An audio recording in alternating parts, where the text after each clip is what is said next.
Assalamualaikum warahmatullahi wabarakatuh. Kami dari kelompok 10 ingin mempresentasikan hasil diskusi kelompok kami. Adapun judul materi yang akan kami presentasikan yaitu teknologi baru dan aktivitas dakwah. Sebelum itu, kami ingin memperkenalkan diri. Saya sendiri Fadila Tunisa Hasana dan teman saya Novita Sari, Nadila Marliwani Putri, dan Ahmad Huzaifi. Adapun materi yang akan kami sampaikan adalah tentang pengertian inovasi teknologi, model dakwah, komunikasi, dampak positif dan dampak negatif, serta para pendapat dari ahli-ahli komunikasi. Di mana kita dapat menemui jenis perkembangan teknologi informasi mengalami kemajuan yang sangat pesat. Kemajuan tersebut telah mengantarkan kita semakin mudah untuk berhubungan satu dengan yang lainnya. Nah, di sini saya akan menjelaskan tentang inovasi teknologi baru dan aktivitas dakwah.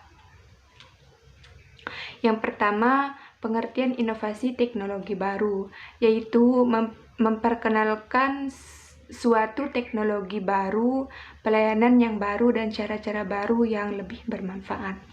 Yang kedua, sejarah masuknya teknologi di Indonesia, terutama pengalaman awal yang terjadi sekitar tahun 1970 sampai 1972, melibatkan Fakultas Ilmu Komputer Universitas Pendidikan Indonesia, tabel sejarah teknologi informasi di Indonesia tahun peristiwa 1972 sampai dengan 1975. Pusilkom Universitas Indonesia mulai melakukan kegiatan operasional komputer di lingkungan kampus Universitas Indonesia, mengirimkan dua orang staf Pusilkom ke Amerika Serikat untuk melakukan studi tentang ilmu komputer. Selanjutnya adalah model dakwah berbasis teknologi komunikasi dan informasi. Sebagaimana kita ketahui bersama bahwa agama Islam adalah agama rahmatan lillah, yang dimana agama yang dirahmati Allah. Dan seiring perkembangan zaman, cara menyampaikan suatu informasi ataupun dakwah berbeda-beda. Ada yang melalui lisan, tulisan, dan ada juga yang melalui media sosial. Di dalam Al-Quran surah Al-Imran ayat 104 Allah berfirman yang artinya, dan hendaklah kamu menyeru kepada kebaikan dan ajaklah orang-orang di sekitarmu untuk menyuruh kepada kebaikan dan meninggalkan kemungkaran.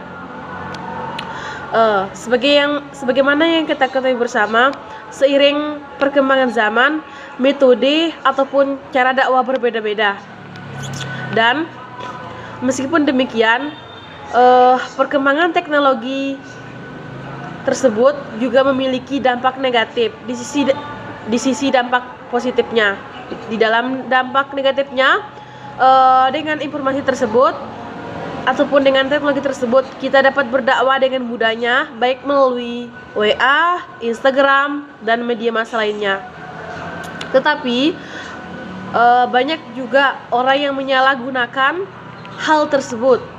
Ada yang mengakses hal-hal porno dan lain-lain sebagainya. Intinya, penempatan teknologi tergantung pada orang yang memegang ataupun yang memiliki. Dan yang selanjutnya ialah teknologi informasi dan komunikasi.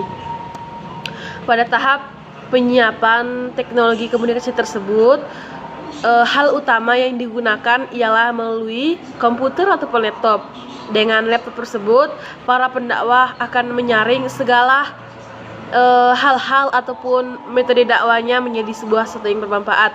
Di antara media ataupun hal-hal yang digunakan oleh pendakwah untuk menyampaikan suatu agama, yaitu yang pertama melalui web, ada juga melalui blog, melalui situs-situs Islami, dan yang sering digunakan ialah melalui Facebook. Seiring perkembangan zaman,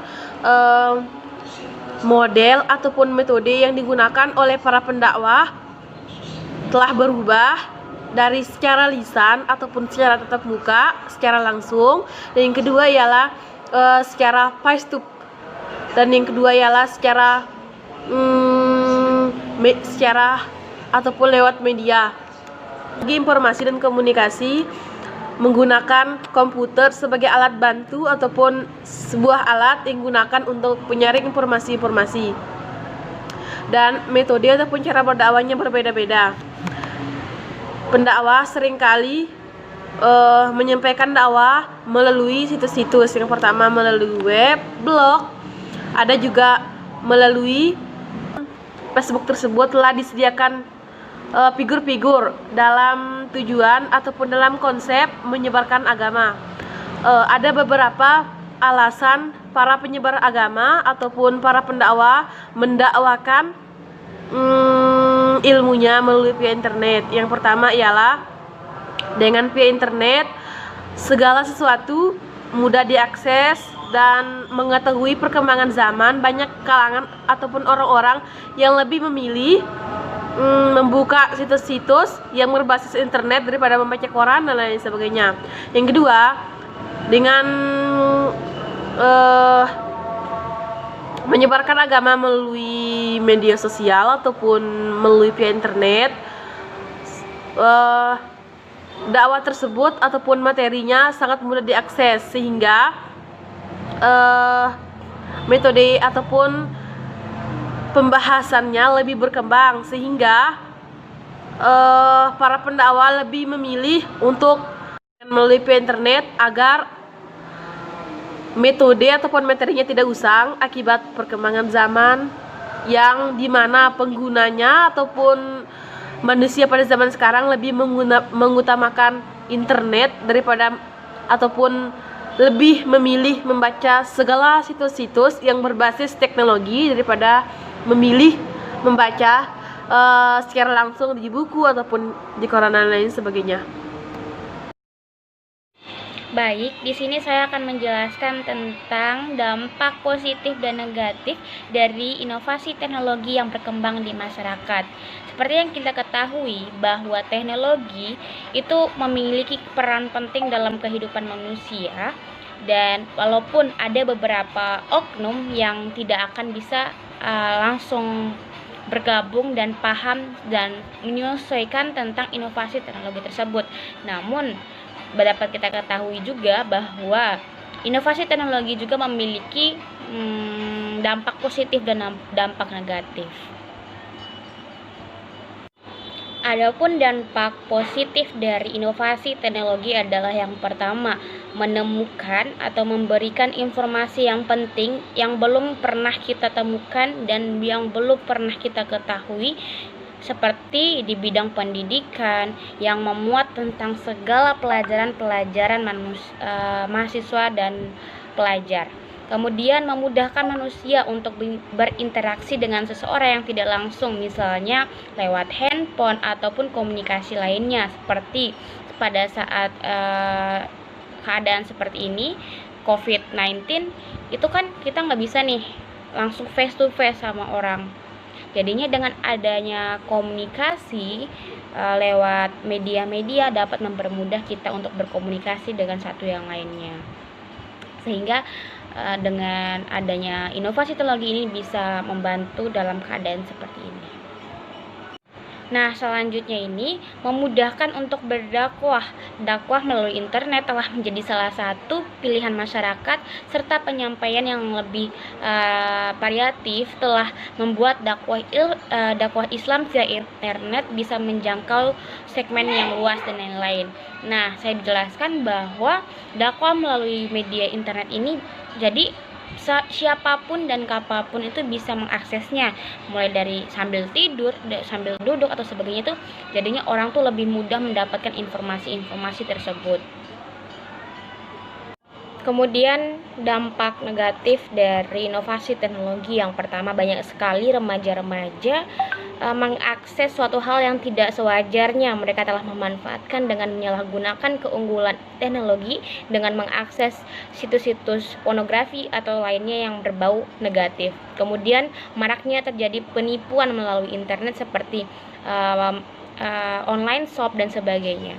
Kemudian tersebarnya isu-isu ataupun kabar hoax cepat beredar di dunia maya tanpa tahu kejadiannya terlebih dahulu, dan orang-orang sekarang itu lebih percaya dengan hoax. Kadang mereka tidak ingin mencari tahu terlebih dahulu bagaimana info ini benar atau tidak. Nah, dari adanya dampak positif maupun negatif, sekarang kita memiliki cara atau upaya untuk mengatasi hal-hal yang negatif tersebut. Yang pertama, melindungi masyarakat dari konten-konten negatif melalui sistem penyaringan konten negatif. Kemudian, melalui pendekatan hukum di mana Undang-Undang Informasi dan Transaksi Elektronik Pasal 27 ayat 9 Pasal 27 dan 29 menjelaskan mengenai perbuatan yang dilarang. Kemudian pendekatan sosial struktural yang melalui penelitian agen perusahaan, yaitu pembuatan video animasi yang menjelaskan tentang dampak dari inovasi teknologi itu sendiri.